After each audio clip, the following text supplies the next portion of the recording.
Assalamualaikum warahmatullahi wabarakatuh. Pada kesempatan kali ini, kami akan mempresentasikan proyek mengenai eksplorasi berpikir matematis, memahami dan menerapkan berpikir induktif dalam kehidupan. Sebelumnya, yang saya hormati Ibu Hanifah Nurul Sapiani, selaku dosen pengampu mata kuliah proses berpikir matematis. Di sini, saya Alfia Wulansari sebagai perwakilan dari kelompok 6 akan memperkenalkan anggota kelompok kami. Yang pertama yaitu saya sendiri Alfia Wulansari, yang kedua Lina Anggraini, dan yang ketiga Vina Desla Anggraini. Langsung saja kita ke pembahasan yang pertama yaitu pengertian berpikir. Berpikir adalah proses mental yang kompleks yang melibatkan pengolahan informasi, sintesis, analisis, dan evaluasi untuk menghasilkan pemahaman, solusi, atau keputusan. Adapun pengertian berpikir menurut ahli yaitu Jean Piaget. Jean Piaget mendefinisikan berpikir sebagai proses kognitif yang melibatkan pengorganisasian dan pengolahan informasi. Ia juga berpendapat bahwa berpikir berkembang melalui tahapan yang berbeda seiring dengan pertumbuhan individu. Pembahasan selanjutnya akan dijelaskan oleh Vina. Baik, saya akan lanjutkan. Yang selanjutnya adalah berpikir matematis. Apa itu berpikir matematis? Berpikir matematis adalah kemampuan memahami, menganalisis, memecahkan masalah dengan menggunakan konsep matematika. Maksudnya dengan angka, pola, hubungan, dan operasi matematika. Hal ini mencakup penalaran, pemecahan masalah, dan pengambilan keputusan berbasis data atau logika. Berpikir matematis memiliki beberapa jenis. Yang pertama ialah berpikir induktif. Proses berpikir ini dimulai dengan memahami atau mengamati suatu kasus, lalu menentukan pola, setelah itu menarik kesimpulan. Yang selanjutnya ialah berpikir deduktif. Proses berpikir deduktif menggunakan prinsip atau aturan umum untuk menarik kesimpulan suatu kasus secara logis dan sistematis.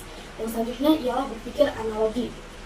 Proses berpikir ini membandingkan dua konsep atau situasi yang memiliki kesamaan sehingga dapat digunakan untuk memahami atau menyelesaikan masalah baru berdasarkan pengalaman sebelumnya. Yang selanjutnya akan dijelaskan oleh Lina. Baik, saya akan melanjutkan penjelasan dari Vina. Selanjutnya ada berpikir induktif. Berpikir induktif adalah sebuah proses berpikir yang dimulai dari data-data atau fakta yang bersifat khusus. Kemudian diambil sebuah kesimpulan yang bersifat umum sehingga menjadi sebuah pengetahuan yang baru. Dalam proses berpikir ini, kesimpulan ditarik dari sekumpulan fakta peristiwa atau pernyataan yang sifatnya umum.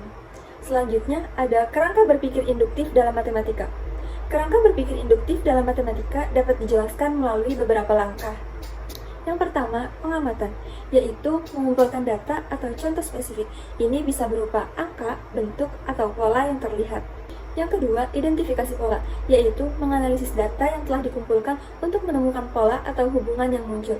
Ini bisa melibatkan pengamatan terhadap sifat-sifat tertentu dari data. Yang ketiga, membuat konjektur, yaitu berdasarkan pola yang ditemukan, membuat pernyataan atau dugaan umum yang dapat menjelaskan pola tersebut. Konjektur ini adalah kesimpulan awal yang perlu diuji lebih lanjut.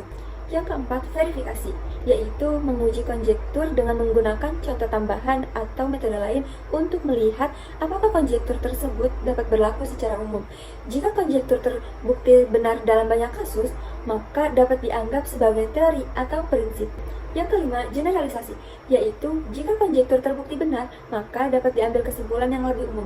Namun, jika ada contoh yang bertentangan, maka konjektur tersebut perlu direvisi atau ditolak. Selanjutnya, ada ilustrasi. Bisa dibayangkan di sebuah stadion, kursi penonton disusun dalam bentuk tribun yang bertingkat untuk memberikan pandangan terbaik kepada penonton. Misal, baris pertama ada 10 kursi, baris kedua ada 11 kursi, dan seterusnya terus selalu bertambah 1 kursi seperti itu. Nah, untuk lebih jelasnya, studi kasus ini akan dijelaskan oleh rekan saya yaitu Alfia Wulansari. Baik, selanjutnya saya akan menjelaskan mengenai studi kasus. Studi kasus yang sudah didiskusikan oleh kelompok kami yaitu menyusun kursi penonton dalam tribun stadion. Di sebuah stadion, kursi penonton disusun dalam bentuk tribun yang bertingkat.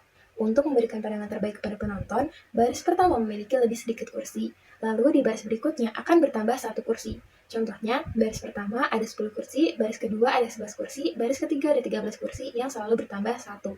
Selanjutnya, untuk mengetahui jumlah totalnya, baris pertama itu ada 10, baris kedua ada 10 ditambah 11 menjadi 21, baris ketiga ada 10 ditambah 11 tambah 12 jadi 33, dan seterusnya seperti itu. Untuk mengetahui polanya, yaitu Pn sama dengan 10 ditambah 11 ditambah 12 ditambah 10 ditambah N dikurangi 1. Nah, untuk suku pertama, A yaitu 10, dan beda antar sukunya itu D sama dengan 1. Untuk rumusnya yaitu Tn sama dengan N per 2 dikalikan dengan 2A ditambah N dikurangi 1 dikalikan dengan D. Nah, kita substitusi nilai A yaitu 10 dan nilai D itu sama dengan 1 menjadi Tn sama dengan N per 2 dikalikan 20 ditambah N dikurangi 1 sama dengan N per 2 dikalikan 19 ditambah N. Lalu hasilnya menjadi N dalam kurung N ditambah 19 per 2. Nah, untuk langkah-langkah berpikir induktifnya, yang pertama itu kita mengumpulkan data. Kita sudah mencatat jumlah kursi untuk setiap baris. Nah, yang kedua, terlihat dari total kursi itu mengikuti pola deret aritmatika. Nah, yang ketiga, kita akan membuat kesimpulan sementara, yaitu jumlah total kursi dalam N baris adalah Tn sama dengan N dalam kurung N ditambah 19 per 2. Untuk penjelasan selanjutnya akan dijelaskan oleh Vina. Yang selanjutnya, kita akan menyelesaikan ilustrasi tersebut dengan langkah berpikir matematis. Yang pertama, dengan basis induksi, kita buktikan bahwa rumus berlaku untuk N sama dengan 1. Rumus tadi itu Tn sama dengan N dalam kurung N ditambah 19 per 2. N-nya kita ganti sama dengan 1. Jadi, 1 plus 1 plus. Jadi, T1 sama dengan 10. Karena rumus tadi kita ganti N-nya dengan 1, jadi 1 dikali dalam kurung 1 tambah 19 per 2. Hasilnya 1 dikali 20 per 2 sama dengan 10. Maka hasil tersebut, rumus tersebut terbukti benar ketika N sama dengan 1. Yang selanjutnya, hipotesis induksi. Nah, misalkan rumus berlaku untuk N sama dengan K. Untuk N, kita ubah jadi K. Tadi itu rumusnya Tn sama dengan N dalam kurung N ditambah 19 per 2. Kita ubah N-nya dengan K. Itu menjadi TK sama dengan K dalam kurung K ditambah 19 per 2. Selanjutnya, langkah induksi. Kita perlu membuktikan bahwa rumus juga berlaku untuk N sama dengan K plus 1. Nah, dengan menggunakan asumsi induksi, kita ubah TK plus 1 menjadi K dalam kurung K ditambah 19 per 2 ditambah 10 ditambah K.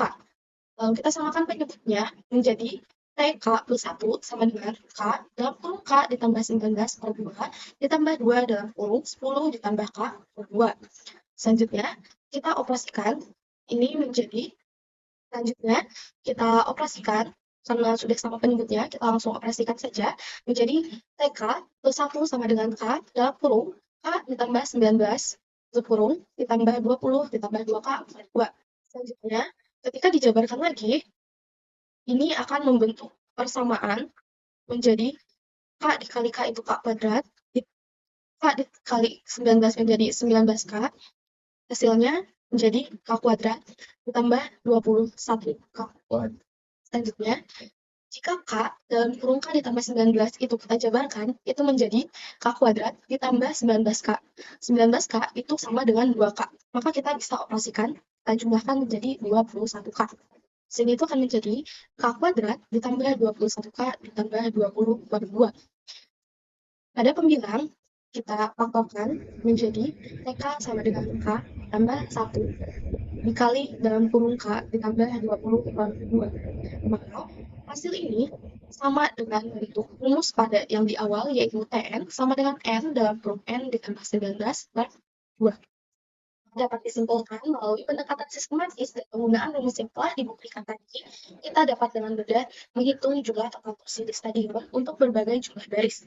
Hal ini menunjukkan bagaimana pola matematis dapat diterapkan dalam situasi nyata seperti penyusunan kursi di stadion dan memberikan solusi yang efisien untuk perhitungan yang diperlukan. Dengan demikian, kita hanya tidak menemukan hasil, tetapi juga memahami proses juga logika di balik. Sekian dari kelompok kami. Wassalamualaikum warahmatullahi wabarakatuh.